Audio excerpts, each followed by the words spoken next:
going on, guys? It's Seth back with another Defense Wins Fantasy podcast, part of the Fantasy Holics Podcast Network. We're going to continue to go through some of the bust predictions that we've seen, but first and foremost, holy trade deadline. There was a lot of moves, including some big-name defensive players. We're going to get to that for sure because there's a lot of questions that need to be answered about these moves. But first and foremost, we're going to go through some of these busts because they're going to lead into a little bit of our conversation pieces that we need to speak towards. For ado, we'll dive right in to the NFC bust review so far in the season. First on the list is the Arizona Cardinals, and my bust pick at the beginning of the year was none other than the great future Hall of Famer J.J. Watt. And I'm a little surprised by this one. He's had 4.5 sacks so far this year in 8 games. 7, actually, because they've had their bye week. And he just had a 2-sack performance against the Vikings. But that being said, he has still been very inconsistent, which is his calling card was how consistent he was back in the day. And he hasn't really had a good game since week 2 of the season. He does have some life left, though, and the issue with it'll be a bit of a crapshoot as to when that will show up on the field. Now, obviously, he's been a little hampered by some injuries, and I believe his heart stopped a couple weeks ago as well. So there have been some concerns with him, and maybe he's getting back to his former glory. Maybe a little 3-week hiatus there in the middle. So it's somebody to keep an eye on because bye weeks are coming up, and if he's a free agent out there, even now after the monster week that he had, it might be worth at least keeping an eye on him. Like I said, especially for the bye week situations coming up. Seattle, my bust player for them, Jamal Adams, went on IR the first game of the season. I hope you traded him like I kept saying you should. But if not, there's always next year, I suppose. Next player, Rams, Bobby Wagner. Now, this was the one I probably beat my drum the most this offseason. And early this season, I was preparing to eat some crow. First game, Thursday night game. I was, buddy. But the last 3 weeks, he's really underwhelmed. And currently, depending on your scoring system, Bobby Wagner is outside the top 40 linebackers. Which means, in a 12-team, 3-starting linebacker league, he's on your bench. The big difference from the top 3 dude he was last year. And that's not top 3 starter dude, it was the top 3 in the league dude. So that one, you can say I called it at this point. Next. 49ers, Javon Kinlaw. I mean, this one wasn't too much of a stretch, let's be honest. He's a D tackle. Most leagues play D-line, not having a separation for D tackles. But man, he played in 3 games this year, is now on the IR. Played only 17 games in 3 years. And when he has played, he's not been relevant at all. On the IR yet again this year, just like last year. And I'm sure that the 49ers are missing Mr. DeForest Buckner. Probably not missing the contract that the Colts gave him, but the play and the consistency on the field, 100%. That trade/draft your replacement, not looking that good. Moving on to the NFC South. We'll start with the Tampa Bay Buccaneers with Levante David. Expected him, he was under 100 tackles last year, expected him to continue the trend downward at 32 years of age, but 8 games into the season, he's at 60 tackles, so he's on pace for over 120 tackles at this point in time. That's just math. And with Shaq Barrett out for the season with his Achilles tear this last weekend, he could pick up some extra snaps, whether that be at linebacker, maybe moving to the outside some. I don't know. There's the opportunity, when people go down to try to keep your well-known veteran skill set players on the field a little bit more often. Currently, he's in the mid-20s as far as linebacker rank goes so far this season. So all signs point to him being a solid linebacker number 2. He's good, not great at this point in his career, but he looks like he has the opportunity to possibly finish scoring more points per game this year than he did last year, albeit not by a great amount. But things might really change with Shaq Barrett going out. They're going to have to figure something out there. The next team on the list is the Panthers. And my bust player was Shaq Thompson. I'll be honest, he's been a little bit better than I thought. And I'll be honest, that still makes him worse than he was last year. He's only had over 10 tackles twice this season. Frankie Louvu has been a bit banged up and has given him a little bit more playing time in the last few weeks. But this team is tough to call because I feel like they're still trying to figure out who they are after firing Matt Rule and the trading of Christian McCaffrey. This team is trying to find a new identity. That identity seems to be based around some solid defense and high-level run game.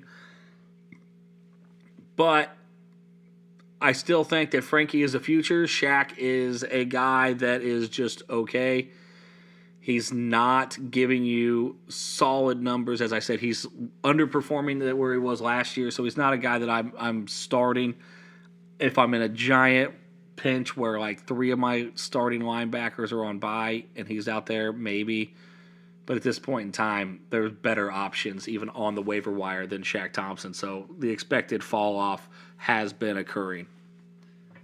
Saints, Marcus May, a free agent signing on the offseason coming off an Achilles tear. That was what really kind of made me nervous about him. First game of the season, blows the doors off of it. Looks great.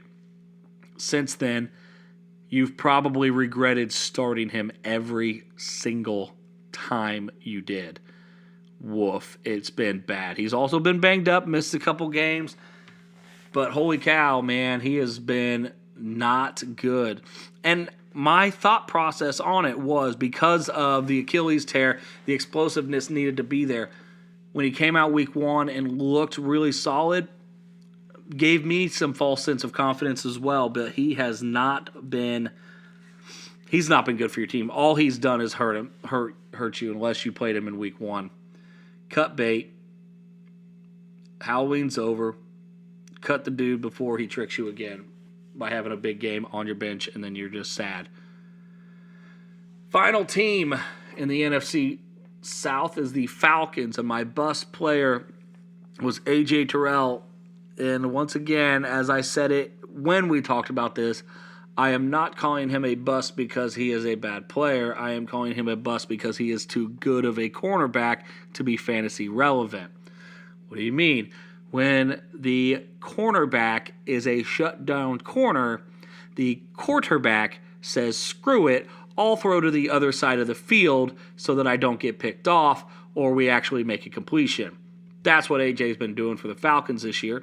That's why they're in first place of the NFC South, like everybody expected. And he's just too good to be fantasy relevant. He's had a couple good games, but he's had 3 games that were just abysmal, fantasy-wise. And looking at the big picture, his fantasy points per game are down 25% than they were last year, and last year wasn't that good either. Here's your sign. Don't be naming and signing big-name cornerbacks to your fantasy team because they're good. Get the rookies. Get the second-year guys. Go back and listen to my age podcast that talks about the ideal spot for these guys. That takes us to the NFC North. We'll start with the Packers. My bust player, Quay Walker. Expected the rookie to not get a lot of playing time this year, kind of get a little bit acclimated and go second half of the season, maybe looking a little bit better. Dude, he's got a lot more playing time than I expected him to. This early, especially. He's almost got 60 tackles in 8 games. So he's not killed you if you started him. He's been solid. he hasn't really had boom or bust. They've been very consistent games, high floor, low ceiling. But like I said, if you have him in Dynasty, awesome. You've got some bonus time out of him because I didn't expect him until next year to be a little bit better. And this is one that, I would say isn't a bust. So this one has proven me wrong because he's a rookie and being someone that you can, in fact, start in a pinch at this point in time is good for where we expected him to be at this year. Now, taking our focus to the Lions, and Alex Anzalone was my bust pick, partially because of his 16% missed tackle rate last year. Now, this year he is averaging about 8 tackles a game. He's had a few big plays here or there. He's still, in my opinion, a terrible professional middle linebacker, but no one in Detroit seems to be better currently. So here we are, a crappy linebacker getting playing time, and playing time equals points. So if you have him in a dynasty league, dynasty owners, listen to me, trade him while he has some solid value right now because he's putting up 8 tackles a game, pretty solid. And he will be replaced as an asset going into next year. Especially, I feel more confident about that because the Lions now have an additional second-round pick that they have the opportunity to draft a defensive piece after they get their quarterback in round 1. Sorry, Jared Goff, that's going to happen. We all see it. Moving on to the Chicago Bears, who have surprisingly played pretty well this year. The bust player I had for them is Robert Quinn, who has unsurprisingly not played very well for them. He came off an 18-sack season, so, this was pretty much a home run. He's not going to repeat that. He's been terrible this year as far as a fantasy asset is concerned. But now he got traded. Got traded to the Eagles. So time will tell if he'll be able to get to the quarterback on his new team. Definitely will have more opportunities to do it as far as passing downs goes. But I'm still worried about the Eagles team because they have a massive rotation of defensive linemen. And what will that look like for a over-the-hill defensive end that can rush the passer, but not much else at this point in his career? We'll see. Like I said, time will tell on that. At this point, he's absolutely a bust. He has been unstartable. Final player in the final team of the NFC North, and player, I guess. It is the Minnesota Vikings. My bust prediction was Eric Kendricks. As predicted, Jordan Hicks has taken over the linebacker crown from Kendricks. Hicks is currently around a top 15 linebacker, fantasy point-wise, for the season. And Eric Kendricks currently sits outside the top 40 linebackers, behind even Bobby Wagner. He's a useful tool, for sure, for his team. And he's somebody that you can kind of play in a pinch. I'd rather even take Quay Walker, who's ranked over him at this point in time. But he's nowhere near what you were expecting to get and what you had been getting actual value out of him the last 4 or 5 years. So I hope you listen to me because Eric Kendricks has fallen off a cliff. Moving on to the NFC East. Cowboys, first team we're going to talk about. And we're going to talk about Trevon Diggs, my bust player.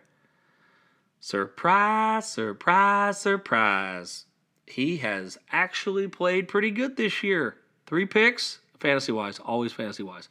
3 picks this season, 28 total tackles, so he's up on the tackles a little bit from where he was last year as far as, per game average. And 12 passes defended, knocking that ball down still. So there's the opportunity for more picks to come. And he's currently top 10 in cornerback rankings. And he's a valuable player, especially when you have cornerback safety separation leagues. He's obviously a starter there. And because of his big play ability, he can be a guy that you start in D-back leagues only. I didn't think he'd be able to stay relevant, but here he is doing some stuff for that Dallas Cowboys defense still. Moving on to the next team, it's going to be a little quick. Nakobe Dean hasn't played yet this year, as predicted. TJ Edwards, however, has been dominating. I don't know what that means for Dean's future as a starting linebacker. He could slow his future down. But we'll see. Moving on to the Commanders. My bust player, Chase Young. Did this over the summer, and he was out before he had a chance to play. He injured his knee again at a pass rushing camp. We'll have to see if he ever is back to his former self, which is just a shame. But such is the scary sport of football where injuries can be prevalent. Chase Young was a guy that coming out of college, holy cow, and he set the world on fire his rookie year, but since then it's been knee injury and sadness. The final team we're going to talk about is the Giants. My bust player was Tay Crowder. Why did I say he was going to be a bust player, Seth? Well, that's because Blake Martinez was coming back from his ACL injury, and all reports said he looked pretty good in camp. Well, then they cut Blake Martinez after I recorded the podcast, and I said, well, I've got egg on my face. And then Tay Crowder has continued to suck as a linebacker. He's now outside the top 60 linebackers. He's not looking good. He started to lose snaps to Jalen Smith, who got cut from Dallas and cut from another team. I don't even remember who that was. But Jalen Smith is having a bit of a career resurgence, but right now it's about a 50-50 timeshare. Neither of them are really being relevant enough to play. But Tay Crowder, when he had his opportunity, he squandered it. And here we are with the Giants having a winning team and a losing fantasy linebacker, unfortunately. So that wraps up the busts for the NFC that we've talked about and kind of keeping an eye on. We're now going to move into the highlight of the show. Yes, that's right. What happens now that these defensive players have been traded? Conversation off with the Miami Dolphins trading for Bradley Chubb from Denver.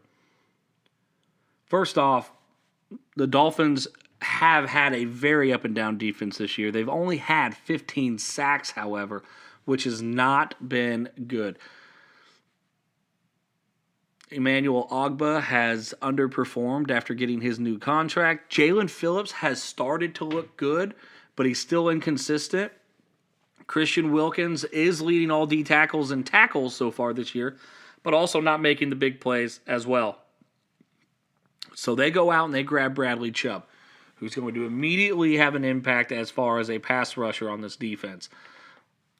Early on, I think that he might be a little bit underwhelming because the cornerback play is still a bit of a struggle for the Dolphins. They still don't have Byron Jones back from his injury. He hasn't played all this year. He's still on the physically unable to perform list.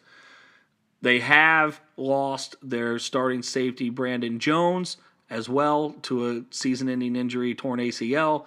So they've got a lot. And Nick Needham, their slot corner, is also out for the year with a torn Achilles, I believe it was. It might have been ACL, but it's career or season-ending for sure.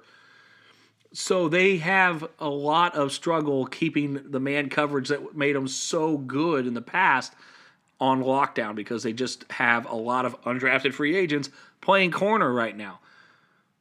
Byron Jones comes back and plays across from Xavier Howard. Then you're going to have a little bit more time for the pass rushers to get to the quarterback. But until that happens, Bradley Chubb is still just a stud player that can win the one-on-ones. Obviously, you're still going to be playing him as you were before. The people that I think it's going to hurt, Melvin Ingram, if you were spot playing him, he's probably going to lose almost all of his snaps. Van Ginkel is somebody that I doubt you were playing, but he's pretty much put him on the shelf as well. And, I mean, Emmanuel Ogbah, you got to see where this guy's playing at. I doubt that they're going to be pulling Jalen Phillips, a young guy, off the field as much. Maybe early on, but Phillips and Chubb are the two guys you're going to want to have on that team going forward in dynasty aspects. But as far as for this year, you're still going to play Chubb. But if you were making any runners on any of those other guys, they're pretty much squashed at this point in time. But what does that mean for the Denver Broncos team now that he's gone? Well, you still have Baron Browning, who has been playing really, really good. But I think that the guy that's going to get the more playing time out of this is going to be Nick Bonito.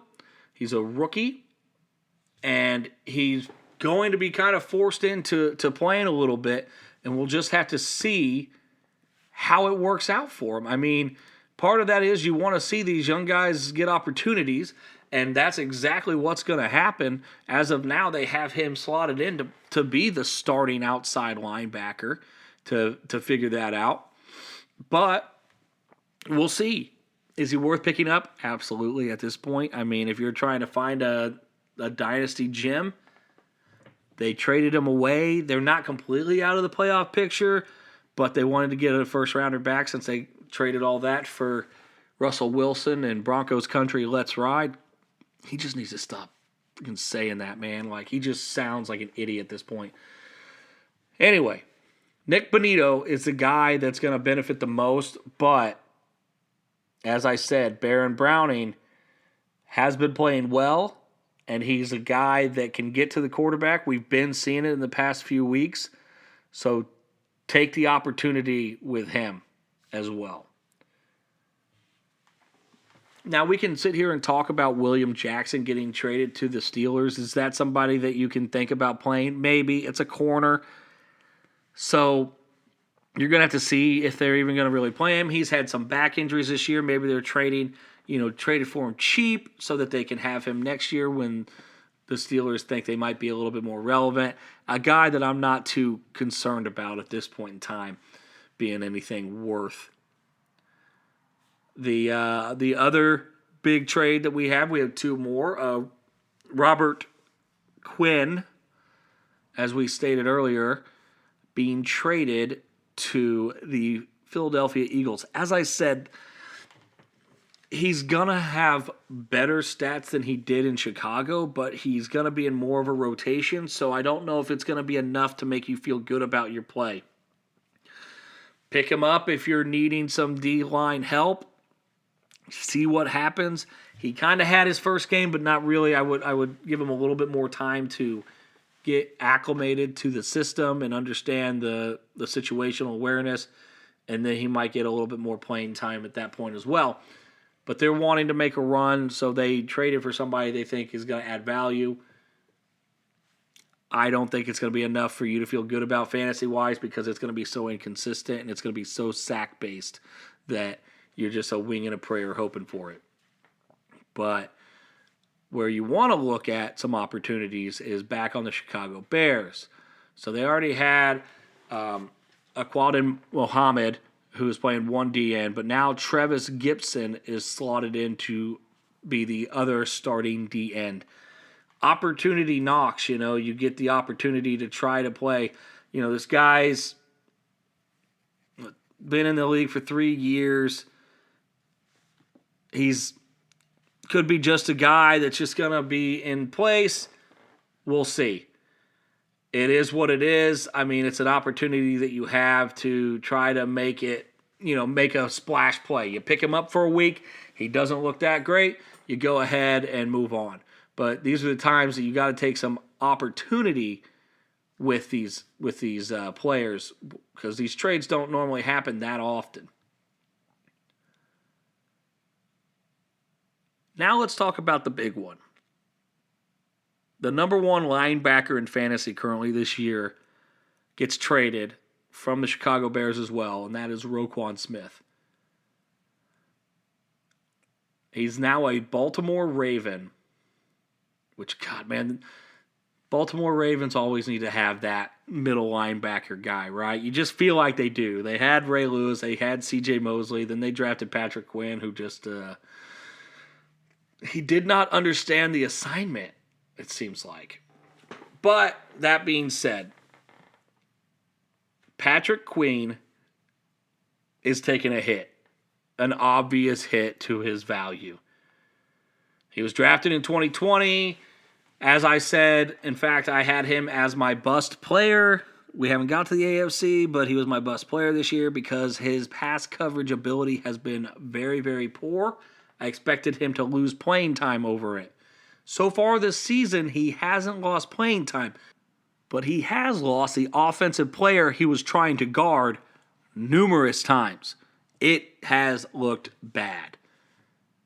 My thought was they were going to bring Kyle Hamilton in on nickel downs and have him play linebacker. That hasn't looked like that's worked out. My expectation was he was going to get a little bit more box play because he did it in college. He's big enough to do it in the pros. However, they decided, screw that. Let's just go get one of the best pass coverage linebackers. And honestly, he's probably the best linebacker in the league right now to take care of that. I'd be very, very concerned if I was a Patrick Queen owner. If you can try to get value for him now, do it. Because otherwise, he's going to become a two-down linebacker, and opportunity breeds points on defense. And when you lose your opportunity, you obviously are going to lose your points. So, what's it mean for Roquan in general? I don't see much of a drop-off on his play. The only thing that I'm concerned about, play-wise, I think he's going to be fine. He's going to be a stud. I think he's going to have the opportunity for more big plays. Interceptions and sacks, because they're going to be in a winning game script more often than not with the Ravens. So there's going to be that opportunity. What I am concerned about is the run heaviness of the offense that the Ravens run. Their drives can be a little bit slower than most of the league. They ground and pound it, whether that's with Lamar, with J.K. Dobbins if he comes back, Kenyon Drake, Gus Edwards. They're going to try to run the ball. Short passes to their tight ends, keep the drives alive, keep it moving down the field. Their drives eat up time is what I'm getting to, which means less time for the defense to be on the field. In football, real football, who gives a shit, right? It's all about winning the game. But when it comes to fantasy football, you need your defense on the field. Big time play opportunity, yes, late in the game. However, you're probably going to see a tackle reduction from Roquan Smith because he's probably going to go from 65, 70 plays a game on defense to 55, 60 plays a game on defense. Doesn't sound like a lot, but it does add up week over week on opportunities. Finally, let's look at for Chicago. All right. So Roquan's gone. Now what do we do here? Everybody's probably running to the Ravens line. Oh, Nicholas Morrow. He's the linebacker to have. Nicholas Morrow has played 100% of the snaps every game this year except for one. And that one, he got injured on one play, went out, came back in. His statistics are really not going to change that drastically. He's already been on the field. He's already an every down linebacker for Chicago. So you can't increase that workload, so it's not going to be a significant change to his points. And like I said, he's been okay. He hasn't had massive, impressive games, just a couple games of double-digit tackles. So maybe, but you're not going to set the world on fire. So what did the Bears do? Well, they added A.J. Klein, linebacker A.J. Klein, in the deal from the Ravens, who spent September on the Giants practice squad. And then he was signed to the Ravens 3 weeks ago.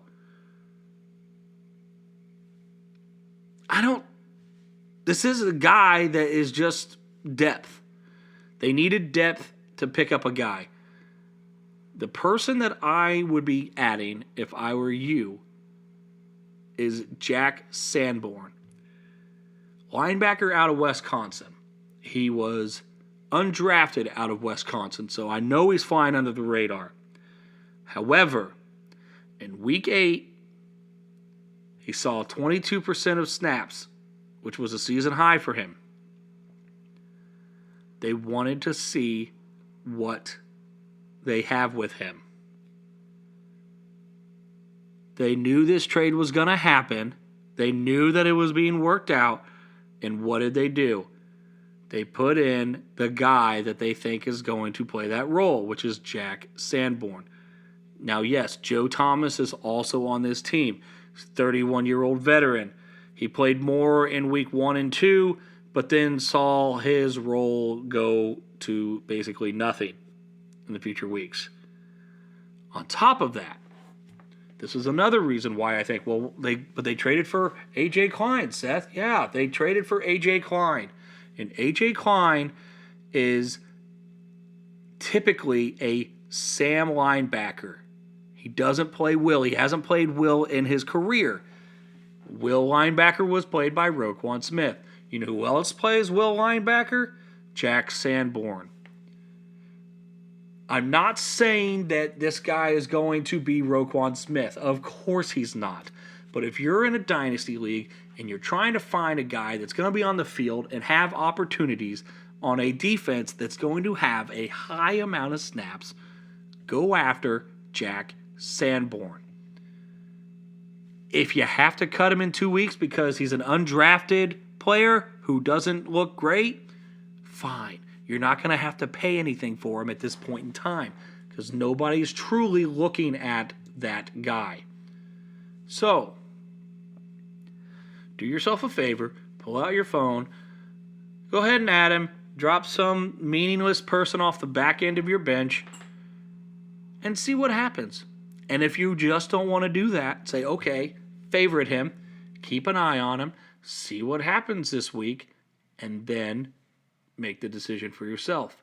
Me personally, I'd rather pay $0 or a minimum of $1 if you have that league that forces you to pay $1 than $15, $16 next week when bye weeks are still hot and heavy and everybody's trying to get the new hotness.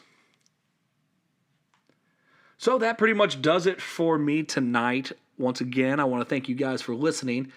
We also have the Fat Boys Dynasty podcast that plays on Tuesdays. They are just killing it, and you need to make sure that we are getting about halfway through the season, a little bit more than halfway through the fantasy season, and we really need to start focusing on what we're going to do to get into the playoffs, to set ourselves up for success in the playoffs, and set ourselves up for the future of years to come if you're playing in dynasty leagues. We got you covered. Once again, head over to Facebook as well. Hit us up on the questions. You can send us questions on our comments. Preferably send us questions on our messenger. That's a little bit easier for us to track. It alerts us a little bit better than just the comment section. But we always have our start-sit questionnaire on Sunday mornings. The Fat Boys Dynasty podcast does a live start-sit questionnaire for an hour at 10 p.m. or 10 a.m. Eastern time on the weekends. So go ahead and check that out. It's always fun to interact with you guys. But until next week, a reminder that defense wins fantasy. We'll see you guys.